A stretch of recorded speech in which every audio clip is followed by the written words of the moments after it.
निज स्वरूप को परम जामे भरो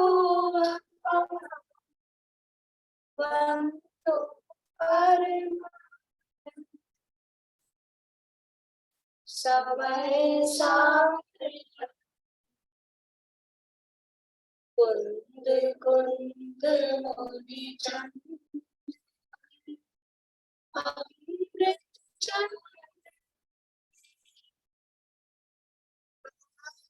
रसीदाना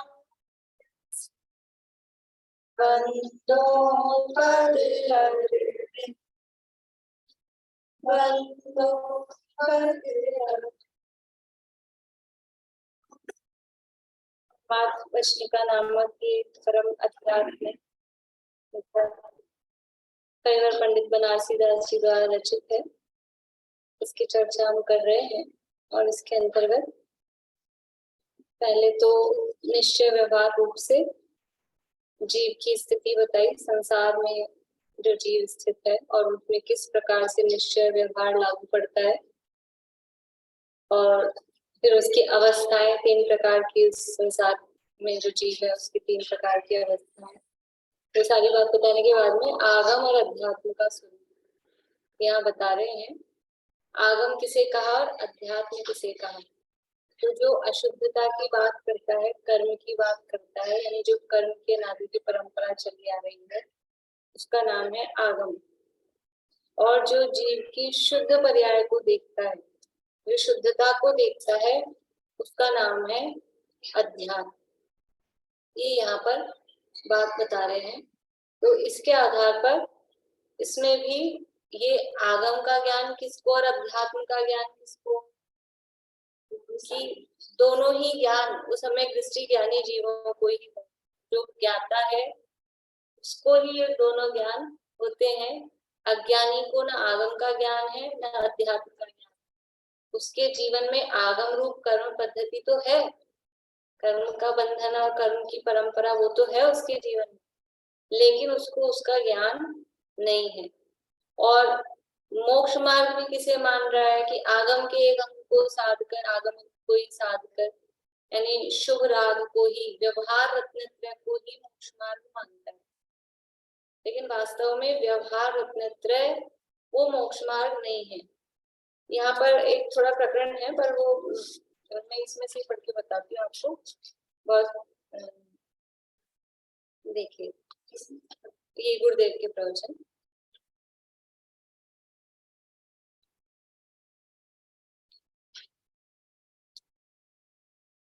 कि व्यवहार रत्नत्रय राग रूप है, वह बंध पद्धति में है, और निश्चय रत्नत्रय वो वितराग भाव रूप है, वो मोक्ष मार्ग पद्धति में। यानी व्यवहार रत्नत्रय आगम पद्धति में है और अध्यात्म पद्धति में क्या है, वो निश्चय रत्नत्रय। मतलब अपन थोड़ा ऐसा लग रहा है ना अपने को, निश्चय रत्नत्रय तो उसके साथ वाला शुभ भाव ले गया, शुद्ध परिणति के साथ, वो शुभ भाव तो सारा बंध पद्धति में ही है। अध्यात्म में तो निश्चय रत्नत्रय। देखिए फिर यहाँ उदाहरण दिया, जिस प्रकार राजमार्ग की सीधी सड़क के बीच में कांटे कंकड़ नहीं होते, राजमार्ग होते है ना, हाईवे, उसकी अच्छी सड़क, बढ़िया सड़क होती है, उसमें कांटे कंकड़ नहीं होते, उसी प्रकार मोक्ष का ये सीधा व स्पष्ट राजमार्ग है, उसके बीच में राग की रुचि रूप कांटे कंकड़ नहीं। ये जो मोक्ष का मार्ग है वो निष्कंटक है, और राग क्या है, राग है वो कंटक है, वो कांटा है, वो मोक्ष के मार्ग में उसका कोई काम नहीं है। व्यवहार रत्नत्रय राग रूप है, वो मोक्ष मार्ग है ही नहीं। यहाँ तो प्योर अध्यात्म कह रहे हैं ना, वो प्योर बात कर रहा है। तो कह रहा है कि अध्यात्म पद्धति में तो व्यवहार रत्नत्रय है ही नहीं, वो राग रूप है, तो उसके बीच में राग की रुचि रूप कांटे कंकड़ नहीं हो सकते। संतों ने शुद्ध परिणति रूप राजमार्ग से मोक्ष को साधा है और वही मार्ग जगत को दर्शाया है। तो प्रश्न करता है शिष्य, राजमार्ग, एक राजमार्ग आप बता रहे हो, तो एक राजमार्ग है, वो तो बढ़िया सीधा व सपाट में गुरु ने बताया मार्ग, वो तो बढ़िया है। इसके साथ कोई दूसरा भी तो मार्ग होगा, उबड़ खाबड़ कोई दूसरा मार्ग होगा। तो ये राजमार्ग की बात कर रहे हो, इसमें कांटे कंकड़ कुछ नहीं है, तो कांटे कंकड़ वाला कोई दूसरा रास्ता होगा, वो बता दो हमको। ये वाला हमसे नहीं सद रहा निश्चय वाला, वो कांटे कंकड़ वाला बता दो। तो देखो क्या कह रहे हैं, ये बहुत बढ़िया लगा मुझे। उबड़ खाबड़ मार्ग भी राजमार्ग से विरुद्ध नहीं होता। मान लो दूसरा भी रास्ता है, कच्चा रास्ता है, उबड़ खाबड़ मतलब एक तो बढ़िया पक्की सड़क है और एक कच्चा रास्ता है, तो वो कच्चा रास्ता भी वहीं ले जाएगा ना, आपकी मंजिल उसी दिशा में होगा ना। वो कच्चा रास्ता विपरीत दिशा में थोड़ी ना होगा, वो भी रास्ता भले ही वो थोड़ा घूम के हो कि पत्थर हो उसमें कांटे कंकड़ हो, लेकिन जाएगा तो वहीं। तो उबड़ खाबड़ मार्ग भी राजमार्ग से विरुद्ध नहीं होता। राजमार्ग पूरब की तरफ जाता हो और उबड़ खाबड़ मार्ग पश्चिम की तरफ जाता हो, ऐसा तो नहीं बनता। भले ही मार्ग उबड़ खाबड़ हो, परंतु उसकी दिशा तो राजमार्ग की तरफ ही होगी। उसी प्रकार सम्यक दर्शन ज्ञान उपरांत शुद्धोपयोगी चारित्र दशा, वह तो सीधा सीधा राजमार्ग है। सम्यक दर्शन ज्ञान और उसके साथ में वो चारित्र की दशा शुद्धोपयोग रूप, ये सीधा राजमार्ग है। उससे तो उसी भाव में ही केवल ज्ञान और मोक्ष पद प्राप्त हो सकता है। और ऐसी चारित्र दशा बिना जो सम्यक दर्शन ज्ञान है, वह अभी अपूर्ण मोक्ष मार्ग होने से उबड़ खाबड़ कहा जाएगा। जहाँ सम्यक दर्शन ज्ञान तो है, लेकिन बाहर में व्रतादि चारित्र नहीं है, इसलिए कह रहे सम्यक चारित्र नहीं है।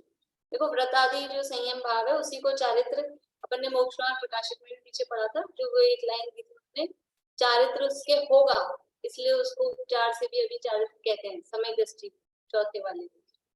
तो चारित्र समझ लो, वही छठे सातवें गुण स्थान की बात कर रहे हैं। अभी सम्यक दर्शन ज्ञान है, अभी चारित्र नहीं है, तो उसका रास्ता अभी उबड़ खाबड़ वाला है, सीधा रास्ता नहीं है, संयम धारण नहीं है। तो ऐसी चारित्र दशा बिना जो सम्यक दर्शन ज्ञान है, वह अभी अपूर्ण मोक्ष मार्ग होने से उबड़ खाबड़ कहा जाता है। वह कुछ ही भाव में मोक्ष मार्ग पूर्ण करके मोक्ष को साधेगा। पूर्ण मोक्ष मार्ग अथवा अपूर्ण मोक्ष मार्ग, परंतु इन दोनों की दिशा तो स्वभाव की तरफ की ही है, एक की भी दिशा राग की तरफ नहीं है। पेज नंबर 71 पे एक की भी दिशा राग की तरफ नहीं है।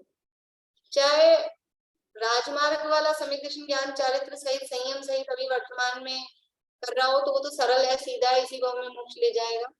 और यदि इस भाव में संयम धारण नहीं किया, अभी सम्यक दर्शन ज्ञान तो है, लेकिन वो भी है वितरागता रूप स्वभाव की, हाँ दिशा उसकी, उसका लक्ष्य स्वभाव पर ही है, वो राग का लक्ष्य नहीं है, क्योंकि वितरागता का अंश आ ही गया है। हाँ, रागादि भाव तो मोक्ष मार्ग से विपरीत है, अर्थात बंध मार्ग है। इन रागादि से मोक्ष मार्ग नहीं सद सकता।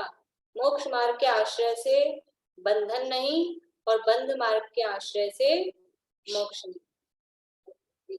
हाँ, तो ये मतलब थोड़ा अच्छा लगा ये कि चाहे उबड़ खाबड़ मार्ग हो, यानी वो उबड़ खाबड़ मार्ग में टाइम लगेगा। एक तो आप हाईवे से जाओ कितनी जल्दी पहुंच जाते हैं, अच्छे एक्सप्रेस हाईवे बन गए हैं, कितनी जल्दी पहुंच जाते हैं। और सड़क खराब हो तो थोड़ी सी ही, मान लो 10-15 किलोमीटर ही जाना हो और 1 घंटा लग जाए, और सड़क अच्छी हो तो 1 घंटे में आप 100 किलोमीटर पहुंच जाओ। तो ऐसे ही इस जो सम्यक दर्शन ज्ञान चाहे संयम सहित जो अभिदशा है, वो तो हाईवे एक्सप्रेस हाईवे है, मुनि दशा धारण कर ली, वो एक्सप्रेस हाईवे है। और अभी मुनि दशा धारण नहीं की है, तो सड़क खराब है, जरा धीरे धीरे जाएगा, टाइम लगेगा, लेकिन जाएगा वहीं, पहुंचेगा वहीं। और राग वहां पहुंचाने वाला ही नहीं है, तो संसार मार्ग है, बंध मार्ग, इसलिए राग का काम नहीं। आ जाइए अपने, ये जो प्रकरण अपना चल रहा था पेज नंबर 354 मोक्ष मार्ग प्रकाशक में। कल हमने देखा था कि जो सम्यक दृष्टि है, उस सम्यक दृष्टि किसे कहा यहाँ पर, कि जिसमें संशय विमोह और विभ्रम ये भाव नहीं है, वो सम्यक दृष्टि है। तो संशय, विमोह और विभ्रम, संशय यानी विपरीत दो कोटि में झूलने वाला ज्ञान, ये है कि ये। विमोह यानी कुछ भी हो क्या करना, कोई निर्णय नहीं, अनिर्णयात्मक स्थिति। और विभ्रम वो विपरीत निर्णय, गलत को ही सही मान लेना, वो विभ्रम है। तो यहाँ सीप और चांदी का उदाहरण देके बताया। 3 लोग तो ऐसे हैं, और चौथा जो व्यक्ति है वो सम्यक ज्ञानी है, उसको सही वस्तु स्थिति का पता है। देखिए यहाँ 354 पेज पे ये जो पहला पैराग्राफ है, इसकी नीचे से दूसरी लाइन से पढ़ते हैं, तीसरी लाइन से। इसलिए सम्यक दृष्टि जीव अंतर दृष्टि से, ये उससे ऊपर पढ़ते हैं।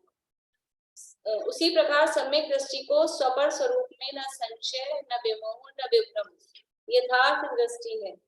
इसलिए सम्यक दृष्टि जीव अंतर दृष्टि से मोक्ष पद्धति को साधना जानता है, क्योंकि उसकी दृष्टि सही है, उसको किसी भी तरह से पदार्थों के स्वरूप के संबंध में संशय, विमोह और विभ्रम नहीं है।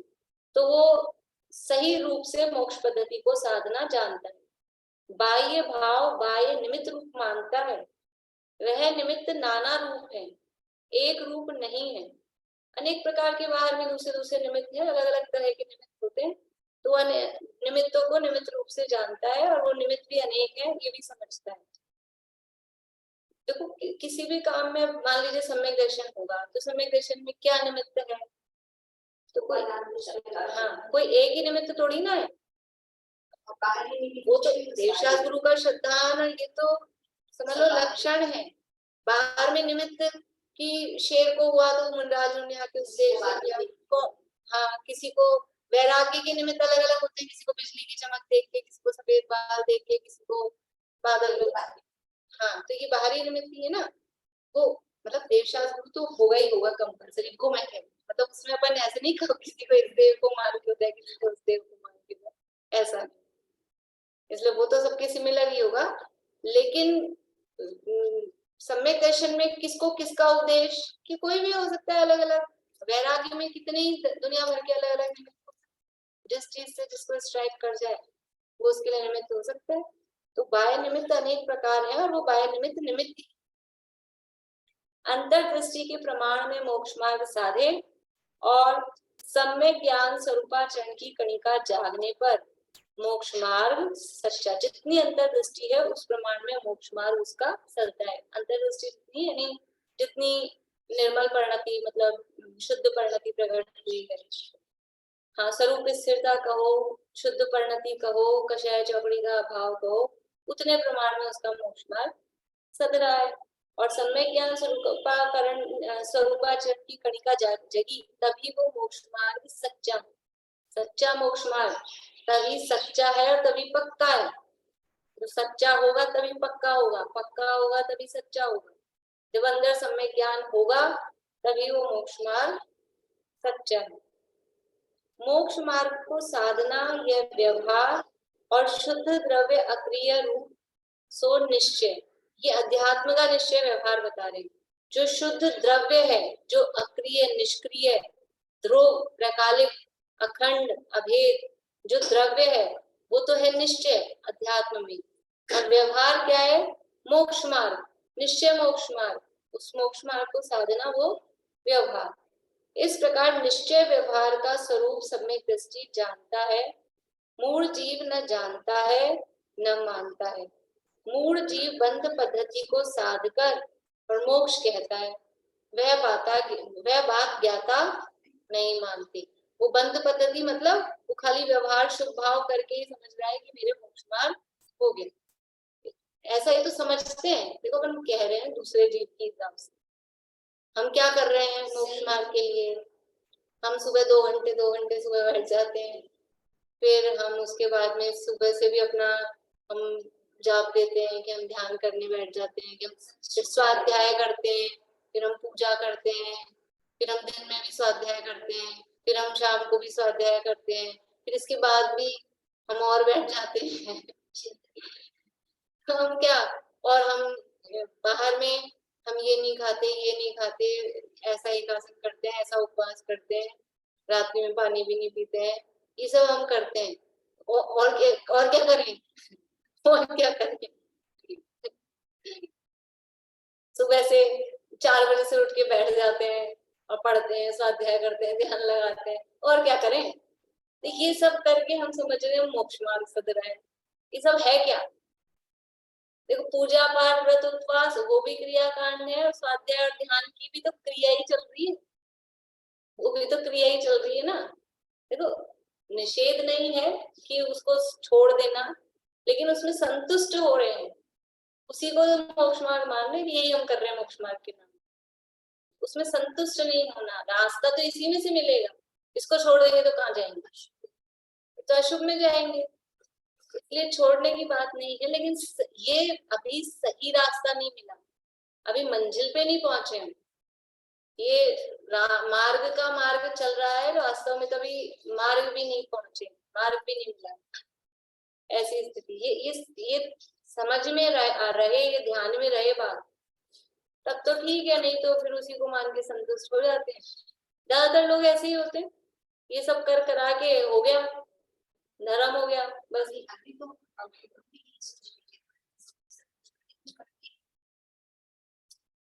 करें क्या, करें क्या, करेंगे तो ये संतुष्टि नहीं, ऐसा नहीं कि अब करेंगे तो यही, नहीं करेंगे तो क्या करेंगे, करेंगे यही, लेकिन यही मोक्ष मार्ग हो गया, ऐसा नहीं समझो कि यही हमको।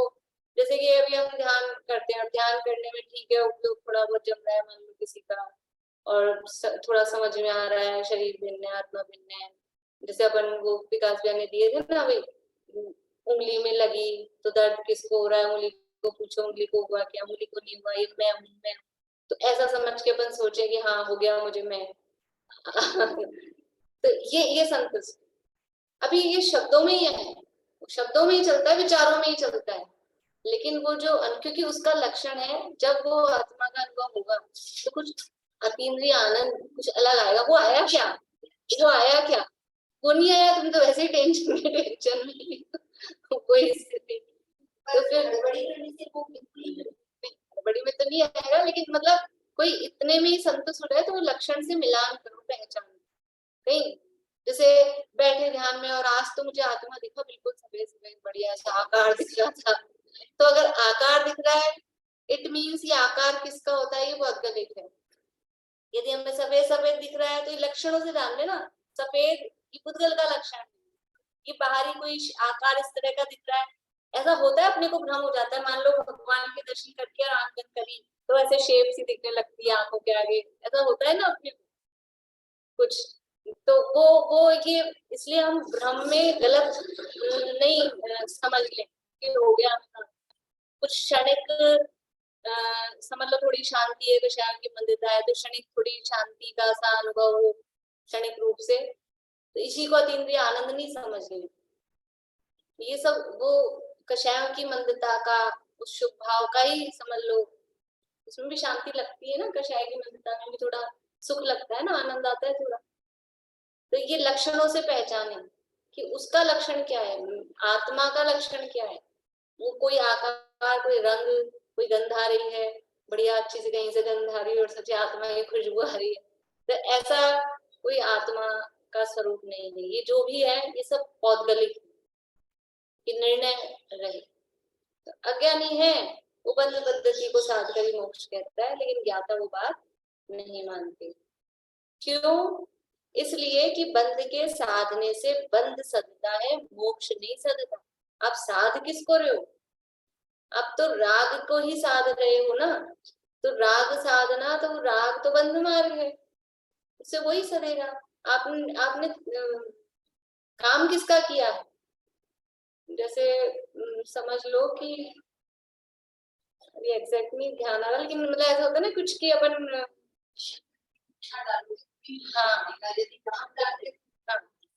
हम दूध में नमक डाल डाल के हिलाए जा रहे हैं, समझ लो। अभी मेरे साथ हुआ ये पटा रहे मिश्री की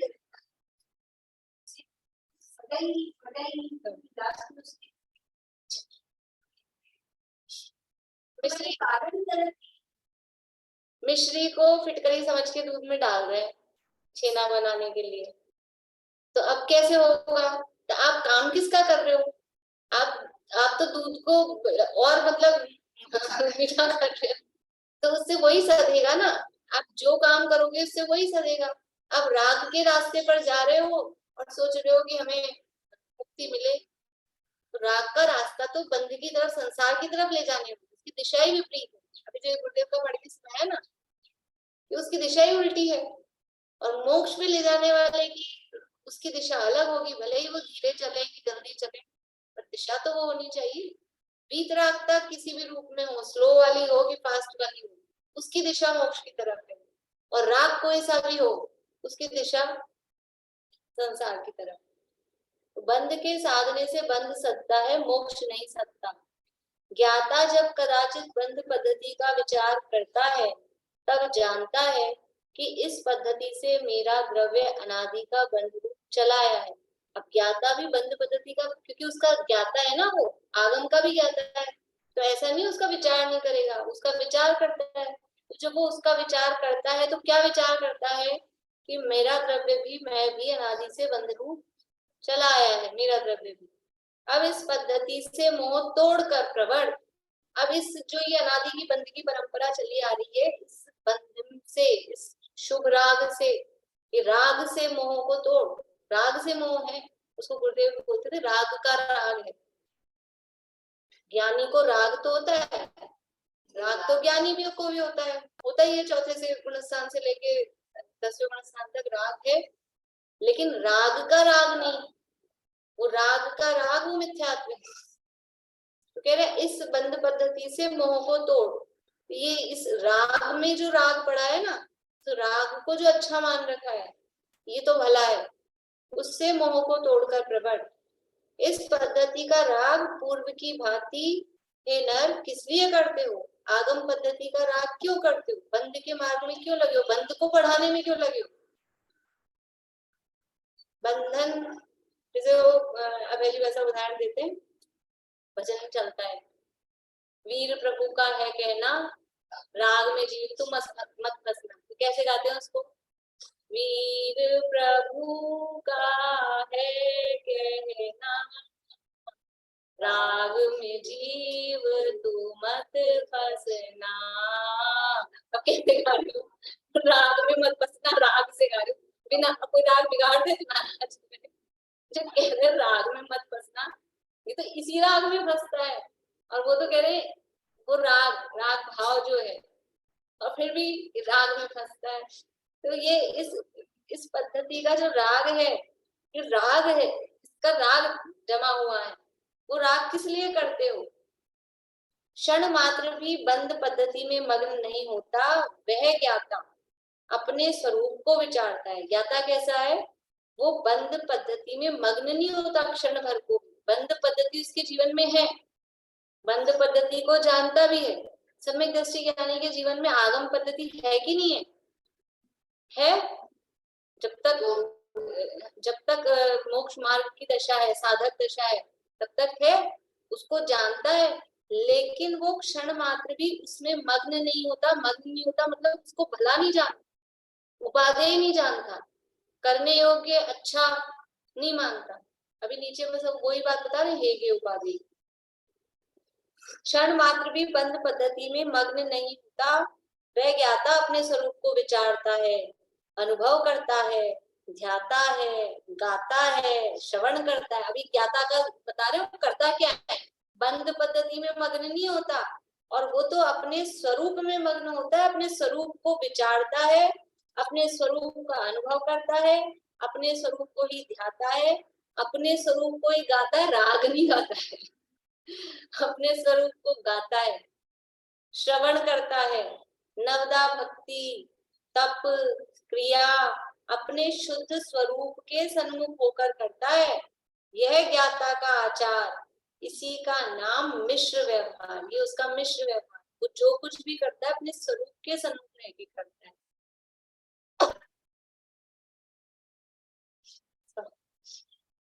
वो बंद पद्धति में मग्न नहीं होता, उसका नाम ही क्या है? ज्ञाता। ज्ञाता मतलब उसके, वो ज्ञाता किस लिए कहा उसको? ज्ञाता भी कहते उसे, प्रकट पुकारा, आप इस तरह का वो एक चलता है शतनाथ जी का। जो अपने आत्म स्वरूप को जानता है उसका नाम ज्ञाता, और वो ज्ञाता अपने स्वरूप को विचारता है।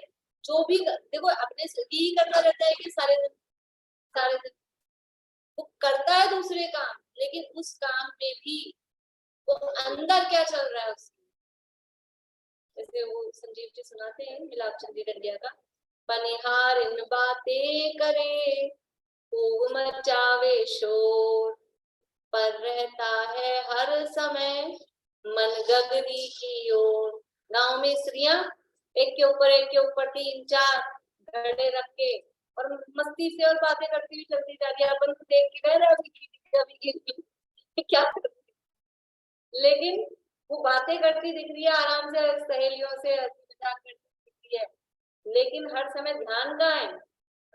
ध्यान वहीं रहता है, उसका नजर वहीं रहती है। ऐसे ही सम्यक दृष्टि जीव बाहर में नवदा भक्ति तप क्रिया ये कोई ध्यान कर रहा है, कुछ गा रहा है, कुछ सुन रहा है, सब करता हुआ दिख रहा है, लेकिन ये क्या कर रहा है? अपने शुद्ध स्वरूप के सन्मुख होकर करता है। उसको सामने दिखता क्या रहता है? उसको सामने अपनी आत्मा का शुद्ध स्वरूप ये सब दिखता रहता है।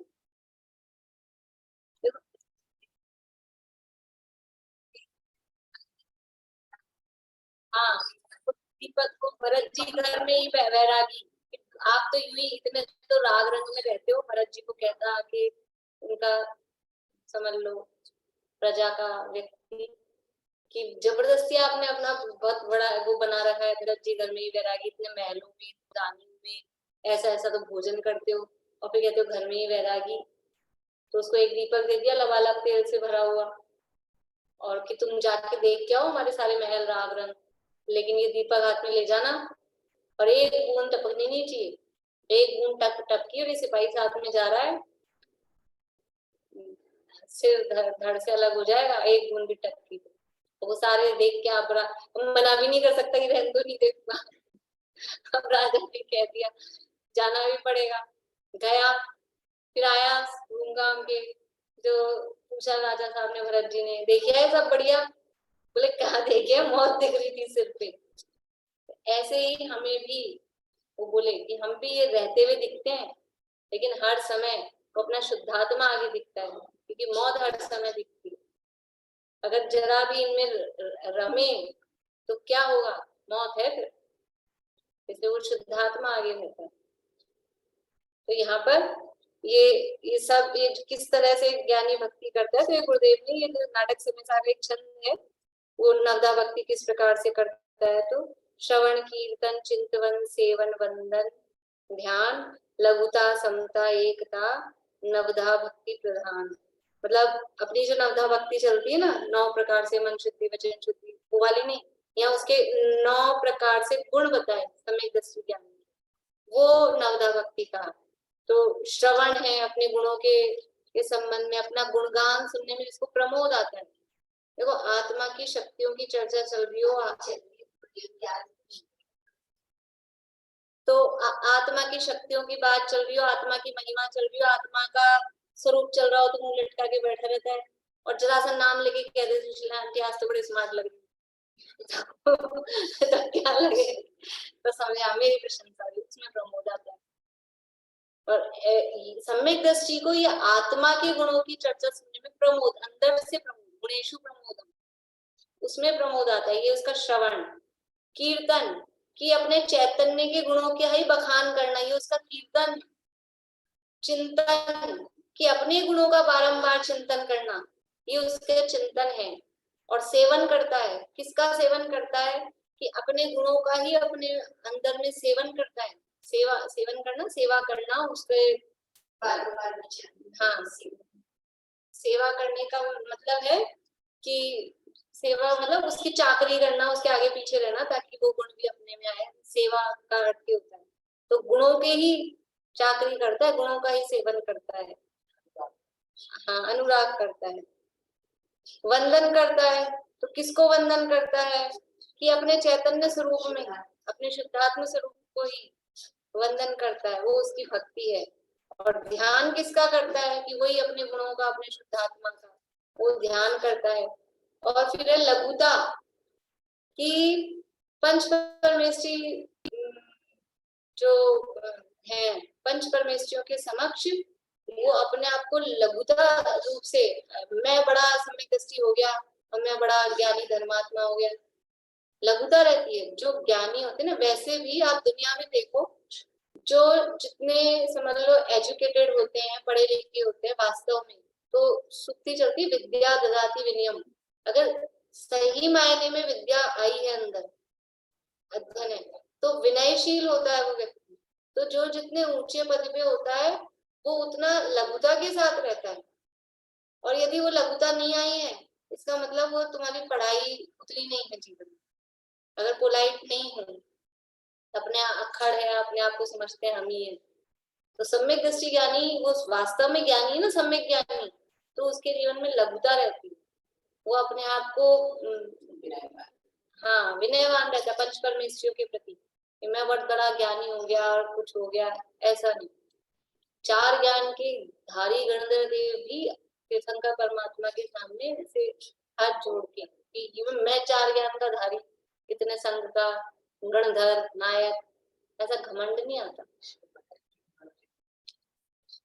हाँ त्रिभुवन, वो तो जो अरहंत भगवान है, वो तीन लोग के इंद्रों के द्वारा पूज्य है। त्रिभुवन हाँ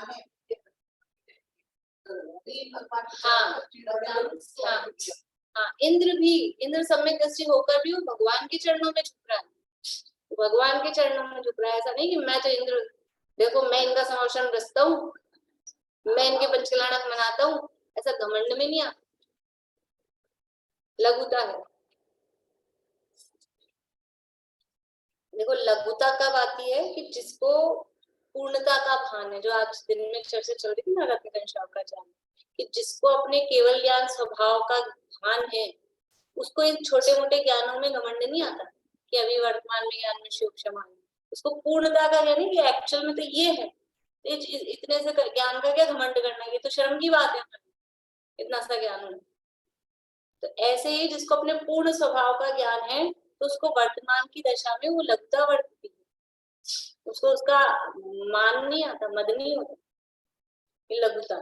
समता, कि सब जीवों के प्रति समता भाव, सब जीवों को समान देखता है, सभी जीव द्रव्य से जीव, क्षेत्र से असंख्यात प्रदेशी, क्षेत्र से समान, काल से सभी जीव अनादि अनंत रूप है, काल से समानता, और भाव से सब जीव अनंत गुणों के धारी।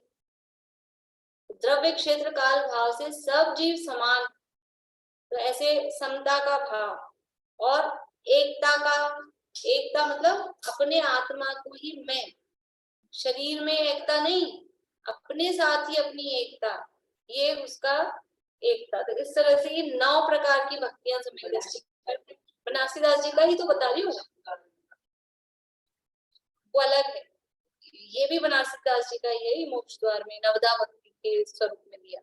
श्रवण कीर्तन चिंतवन सेवन वंदन ध्यान, लघुता समता एकता, नवधा भक्ति प्रवान।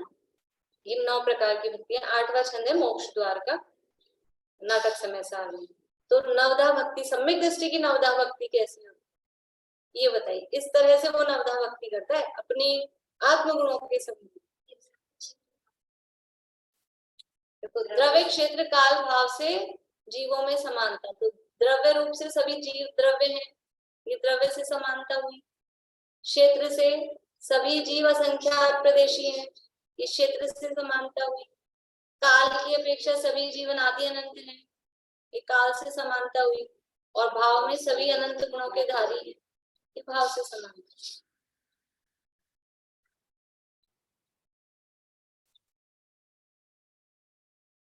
क्षण मात्र भी बंद पद्धति में मग्न नहीं होता, वह ज्ञाता अपने स्वरूप को विचारता है, अनुभव करता है, ध्याता है, गाता है, श्रवण करता है।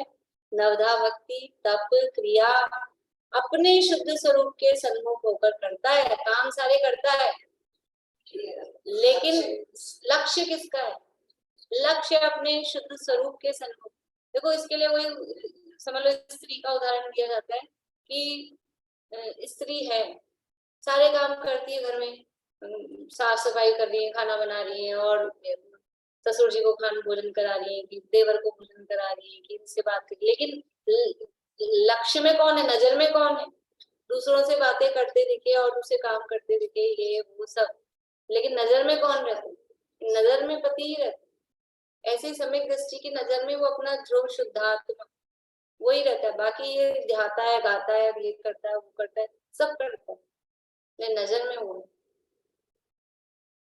यह ज्ञाता का आचार, इसी का नाम मिश्र व्यवहार। ये ऐसा ज्ञाता का आचार होता है और इसी को कहते हैं मिश्र व्यवहार।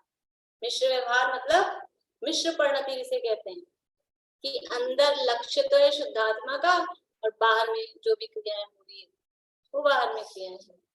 इसका नाम मिश्र व्यवहार। एक मिश्र भाव वो भी है कि एक वो वितराग परिणति चल रही है और एक राग परिणति चल रही है, तो ये बाहर में राग परिणति में चलेगा ये कुछ नवदा भक्ति वगैरह व्रत तप, लेकिन लक्ष्य में ये है वितराग परिणति, इसका नाम मिश्र है। अब हे गे उपाधि रूप ज्ञाता की चाल, उसका विचार लिखते हैं। अब ये ज्ञाता किस रूप से हे गे रूप समझता है, कहता है, उसका विचार है। क्या हे है, क्या गे है, क्या उपाधि है? देखो जो भी है ग्रहण त्याग, हे यानी त्याग, उपाधि यानी ग्रहण। तो पहली बात तो ये है कि ग्रहण त्याग कहाँ करना है, कि बाहर तो कुछ है ही नहीं, क्योंकि अध्यात्म में बाहर का तो कुछ लिया ही नहीं। ऊपर कह दिया अक्रिय शुद्ध द्रव्य, अक्रिय रूप निश्चय, और उसको मोक्ष मार्ग को साधना वो व्यवहार, तो अपना ही है जो कुछ भी है। तो जो भी है उपादेय, जो भी है ग्रहण त्याग, वो सब अपने में ही है। बाहर का ये मोबाइल छोड़ना है, कि ये घर छोड़ना है, कि ये कपड़ा छोड़ना है, बाहर में है उपादेय नहीं करना है। जो कुछ करना है वो यही यही होता है, यही होता है, मान्यता में ही। ज्ञान ही प्रत्याख्यान है, ज्ञान में जान लिया कि ये छोड़ने योग्य है, बस हो गया त्याग, वही होता है पहला। तो ऐसा थोड़ी ना हाथी घोड़े छोड़े घोड़े और तो कहाँ छोड़ेगा, अपना मानते थे, उस मान्यता में छूट गया। बाहर में कहीं छोड़ना नहीं पड़ता कि ज्यादा की रस्सियां एक एक को, इतने करोड़ों को छोड़े एक एक की रस्सी, रस्सी खोलेगा जाके एक एक की, तो यही काम होता रहेगा। इसलिए जो भी कुछ करना है वो अपने में। तो क्या है और क्या उपादेय है? देखो हे त्याग रूप तो अपने द्रव्य की अशुद्धता, अपनी जो अशुद्धता है, क्या है अपनी अशुद्धता? पल रुधिर राधमल थैली, तो शरीर की है। हाँ, मोह राग देश आदि जो भाव है, ये आत्मा की अशुद्धता है। तो हे रूप तो अपने द्रव्य की अशुद्धता, गे विचार रूप अन्य षट द्रव्यों का स्वरूप, षट द्रव्यों का बाकी सब द्रव्यों का स्वरूप वो गे है। और उपादेय यानी आचरण रूप अपने द्रव्य की शुद्धता, अपनी शुद्धता उपादेय है, अपनी अशुद्धता हे है, बाकी सब गे है। तो देखो हे का लिए शब्द दिया है त्याग रूप, गे के लिए शब्द दिया है विचार रूप, और उपादेय के लिए दिया है आचरण रूप। अपने द्रव्य की शुद्धता में आचरण करना, उसमें लीन होना, उसमें रमना, वो आचरण रूप है। उसका विवरण, गुणस्थान प्रमाण हे गे उपादेय रूप शक्ति ज्ञाता की होती है। जो जो ज्ञाता की हे गे उपादेय रूप शक्ति वर्धमान हो, त्यों त्यों गुणस्थान की बढ़वारी कही है। यानी अब ये बता दिया अपने द्रव्य की अशुद्धता हे है और अपने द्रव्य की शुद्धता उपादेय है, लेकिन ये कैसे होगी, ये हे पना और ये उपादेय पना, ये कैसे होगा? ये तो सामान्य है, सामान्य रूप से कहा, तो फिर मेन बात करेंगे हे उपादेय। तो गुणस्थान प्रमाण होगी, हाँ, कि गुणस्थान प्रमाण हे के उपादेय रूप शक्ति ज्ञाता की होती है।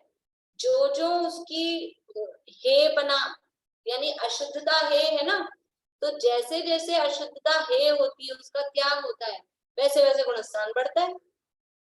जैसे जैसे अपनी द्रव्य की शुद्धता उपादेय यानी जैसे जैसे शुद्धता बढ़ रही है वैसे वैसे गुणस्थान बढ़ता है। गुणस्थान कब बढ़ता है? कि अंदर विशुद्धता बढ़ते बढ़ते वो, हाँ, अशुद्धि की हानि होती है, शुद्धि की वृद्धि होती है। तो फिर वो गुण स्थान बढ़ जाता है। तदनुरूप बाहरी क्रियाएं जो भी त्याग आदि बाहरी होंगे वो तदनुरूप होते हैं। तो गुणस्थान प्रमाण हेगे उपादेय रूप शक्ति ज्ञाता की होती है। जो जो ज्ञाता की हेगे उपादेय रूप शक्ति वर्धमान हो, यानी जैसे जैसे ये शक्ति बढ़ती है वैसे वैसे गुणस्थान की बढ़वारी कही है। गुणस्थान प्रमाण ज्ञान, गुणस्थान प्रमाण क्रिया। वो जो ज्ञान बढ़ रहा है हेगे उपादेय रूप ये शक्ति, तो ये हुई, और फिर ज्ञान भी गुणस्थान प्रमाण होगा और क्रिया भी गुणस्थान प्रमाण होगी। हेगे उपादेय की शक्ति बढ़ेगी, शक्ति बढ़ने से गुणस्थान बढ़ेगा और फिर गुणस्थान के अनुसार ज्ञान होगा और उसी के अनुसार क्रिया होगी। विशेष उसमें विशेष इतना कि एक गुणस्थान वर्ती अनेक जीव हो तो अनेक रूप का ज्ञान कहा जाता है। मतलब गुणस्थान प्रमाण ज्ञान कहा तो ऐसा नहीं है कि इस गुणस्थान में इतना ज्ञान, ऐसा नहीं है। गुणस्थान वाइज मतलब कौन से गुणस्थान, चौथे से 12वें साधक दशा की बात चल रही है, तो चौथे गुणस्थान में तो इतना ज्ञान होगा, फिर पांचवें में ज्ञान इतना बढ़ जाएगा, फिर छठे सातवें में जाएगा तो इतना बढ़ जाएगा, ऐसा नहीं है। इसलिए अनेक जीव हो और एक ही गुणस्थान वर्ती अनेक जीव, चौथे गुणस्थान वर्ती अनेक जीव है। अब एक मेंढक चौथे गुणस्थान वर्ती है और एक नारकी है, एक कोई समझ लो मनुष्य है, एक सौधर्म इंद्र है और एक सर्वार्थ सिद्धि का देव है। सब चौथे गुणस्थान वर्ती है। सबका ज्ञान, सौधर्म इंद्र और सर्वार्थ सिद्धि के देव तो द्वादशांग के पाठी, इतना ज्ञान, और मेंढक में कितना सा ज्ञान। तो वो गुणस्थान प्रमाण ज्ञान, हाँ, लेकिन एक गुणस्थान वर्ती अनेक जीव होंगे तो ज्ञान अनेक रूप का होगा। ऐसी क्रिया, क्रिया चौथे गुणस्थान में सब है लेकिन सबकी क्रिया अपने अपने योग्य होगी। तो गुणस्थान प्रमाण ज्ञान, गुणस्थान प्रमाण क्रिया, लेकिन वो जो चौथे गुणस्थान में जो जीव है तो उसका एक मिनिमम लेवल, मतलब जो भेद विज्ञान वाला ज्ञान है वो तो सबका, उसमें कोई दिक्कत कमी नहीं। हाँ, और समझ लो गुणस्थान प्रमाण भी कहा तो जो सैनी पंचेंद्रिय बना उतना ज्ञान वो तो होगा ही।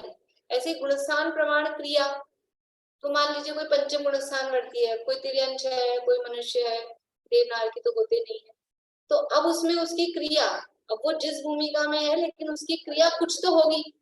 को पानी में डोल को ऐसा अपने जैसे हाथी है से उसको हिला के झरने से गिरता हुआ लेगा, ऐसे कुछ भी कोई सा भी नहीं करेगा। शेर है तो जो अब क्रिया तो कुछ तो होगी, गुणस्थान यदि बड़ा है तो तदनुरूप कुछ क्रिया भी। गुणस्थान प्रमाण ज्ञान, गुणस्थान प्रमाण क्रिया, उसमें विशेष इतना कि एक गुणस्थान वर्ती अनेक जीव हो तो अनेक रूप का ज्ञान कहा जाता है, अनेक रूप की क्रिया कही जाती है। भिन्न भिन्न सत्ता के प्रमाण से एकता नहीं मिलती कि सबकी क्रिया एक सी होगी उस गुणस्थान में या सबका ज्ञान एक सा होगा। चौथे गुणस्थान वर्ती जीवों की क्रियाएं कितनी अलग अलग, अभी बाहरी वेशभूषा ही देखो तो एक चौथे गुणस्थान वर्ती वो सज धज के राजा बन के राजसी ठाट बाट में रहेगा, और एक चौथे गुणस्थान वर्ती ऐसा भी हो सकता है कि विरक्त हो, ब्रह्मचारी हो, सफेद कपड़े पहनता हो, ऐसा भी हो सकता है। तो ये अलग अलग सबकी हो सकती है। भिन्न भिन्न सत्ता के प्रमाण से एकता नहीं मिलती। एक एक जीव द्रव्य में अन्य अन्य रूप औदैहिक भाव होते हैं, उन औदैहिक भावानुसार ज्ञान की अन्य अन्यता जानता।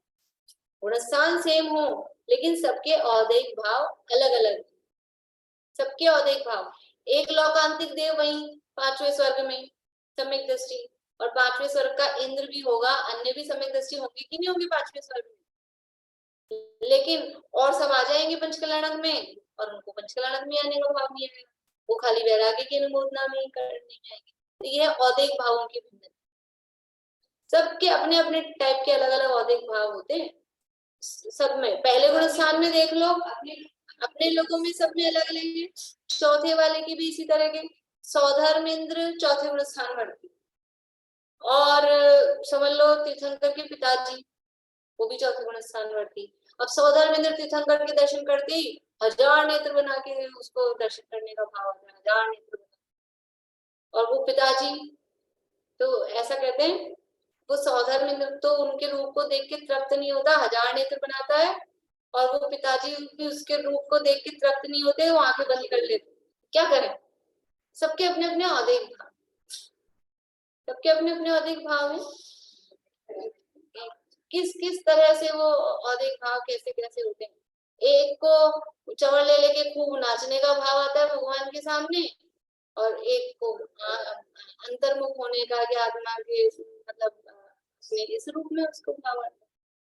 तो इसमें कोई ये महान की वो महान, ये हीन की वो हीन, इसमें कुछ नहीं, जिसको जैसा भाव आ जाए तद अनुरूप है। औदिक भाव नहीं, सबके औदिक भाव अलग अलग होते हैं। तो एक जीव द्रव्य में अन्य अन्य रूप औदिक भाव होते हैं, एक एक जीव द्रव्य में अन्य अन्य रूप औदिक भाव होते हैं। उन औदिक भावानुसार ज्ञान की अन्य अन्यता जानना, इस प्रकार ज्ञान भी अन्य अन्य। अभी समझ लो कि ज्ञान की बात चल रही है ना, तो किसी को कर्णन योग में रस आता है, तो कर्णन योग की विशेषता से ज्ञान हो रहा है, किसी को चरणान योग की विशेषता से हो रहा है, किसी को प्रतिमान योग में। तो ये सबके औदिक भाव अलग अलग होते हैं, इसके अनुसार उनके काम चलते हैं। इस प्रकार से अभी थोड़ा सा बचा है, एक क्लास और होगी तो पूरा होगा, आगे करेंगे कुछ।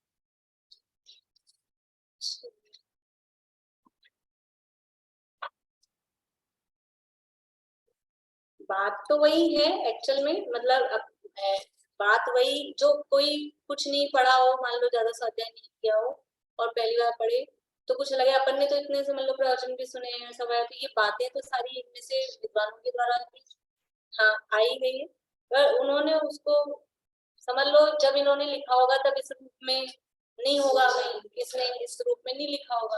और अब तो सब ये पढ़े हुए हैं तो अपने प्रवचनों में सारी बातें मिल जाती है, आगम की भी अध्यात्म की भी गुरुदेव के प्रवचनों में आ जाती है। तो अपने को ऐसा मतलब वो नहीं लगता है कि कोई, पर अपने को लैंग्वेज की कठिनाई लग रही है, बाकी समझने में ऐसी कोई प्रॉब्लम वाली बात नहीं है। समझने सारा बाकी, पर इसमें इसको क्या कि क्लियर से बहुत इंटरेस्टिंग। हाँ, अभी अगला विषय जो आएगा ना उपादान, वो भी बहुत ही अलग नया है। हाँ, वो भी नया है, मतलब वो भी कॉमन नहीं है। उसमें किस तरह से निमित्त की उपादान की जॉब होंगी, आत्मा के गुणों में ही निमित्त उपादान होता है, वो भी बहुत अच्छा विषय है। करेंगे अपन अपने मतलब जितना समझ में आएगा उस हिसाब से। बोलिए गीता दीदी, जो पहले 3 प्रकार का निश्चय और व्यवहार बताया, एक अशुद्ध निश्चय को अशुद्ध व्यवहार ही बताया, तो ये मिथ्या दृष्टि बनेगा। एक अशुद्ध निश्चयात्मक द्रव्य के साथ अशुद्ध व्यवहार निमित्त बताया, जब निश्चय उसका अशुद्ध हो गया तो फिर इसका मतलब वो मिथ्या दृष्टि बनेगा। ठीक ठीक है, ठीक है, यही मेरे को बार बार सोची थी, ये मिथ्या दृष्टि बनता है, मिश्र चौथे से बाहर भी बनता है, और शुद्ध वाला पावे। उसमें गुणस्थान ही दिए पहले गुणस्थान। हाँ हाँ, मतलब विषय इस तरह से लिया है कि सारा विषय आ गया इस परमार्थ वचनिका में। हाँ, सारा विषय आ गया, मिथ्या दृष्टि का भी आ गया, चौथे से बाबरे का भी आ गया, और शुद्ध निश्चय वाला भी आ गया।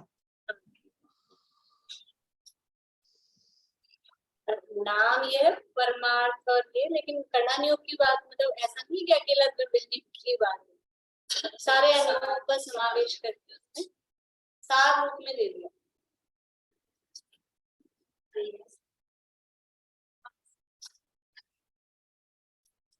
साक्षी तो गंगा है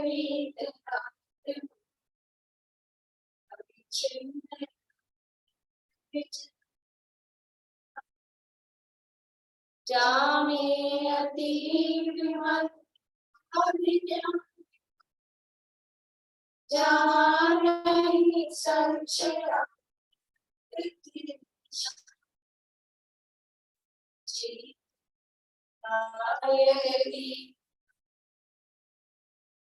सप्त गंग